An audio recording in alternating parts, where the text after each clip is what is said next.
গাজা উপত্যকায় চলমান যুদ্ধের প্রভাবে চরম স্বাস্থ্য সংকটের মধ্যে পড়েছেন দীর্ঘস্থায়ী কিডনি রোগীরা। ডায়ালাইসিস সেশনের সময়কাল সংখ্যা কমিয়ে দেওয়ার প্রতিবাদে গাজা শহরের আল শিফা হাসপাতালে কিডনি রোগ ভবনের বাহিরে বিক্ষোভ করেছেন রোগীরা।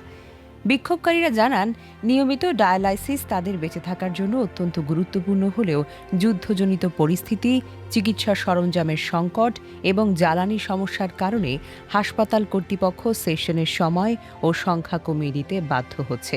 এতে তাদের শারীরিক অবস্থার অবনতি হওয়ার আশঙ্কা তৈরি হয়েছে। দীর্ঘস্থায়ী এই কিডনি রোগীরা দাবি করেন, পর্যাপ্ত ডায়ালাইসিস না পাওয়ায় তারা তীব্র দুর্বলতা, শারীরিক জটিলতা এবং জীবনহানির ঝুঁকির মধ্যে পড়েছেন। তারা আন্তর্জাতিক সম্প্রদায়ের প্রতি আহ্বান জানিয়েছেন গাজার স্বাস্থ্যসেবা ব্যবস্থা সচল রাখতে জরুরি সহায়তা নিশ্চিত করার জন্য।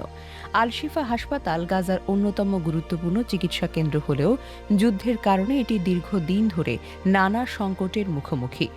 হাসপাতাল কর্তৃপক্ষ বলছে, সীমিত সম্পদ, ওষুধের ঘাটতি এবং বিদ্যুৎ সরবরাহের সমস্যার কারণে চিকিৎসা কার্যক্রম স্বাভাবিক রাখা কঠিন হয়ে পড়েছে। স্বাস্থ্য বিশেষজ্ঞরা সতর্ক করেছেন, কিডনি রোগীদের জন্য ডায়ালাইসিস সেশনে দীর্ঘ বিরতি মারাত্মক স্বাস্থ্য ঝুঁকি তৈরি করতে পারে। চলমান সংঘাতের মধ্যে গাজার স্বাস্থ্য অবকাঠামোর উপর চাপ আরও বাড়ছে বলে জানিয়েছে তারা। রোগীরা দ্রুত পর্যাপ্ত চিকিৎসা সুবিধা পুনরায় চালুর দাবি জানিয়ে বলেছেন, যুদ্ধের মধ্যেও তাদের বেঁচে থাকার অধিকার নিশ্চিত করা জরুরি। Desk report, recap news.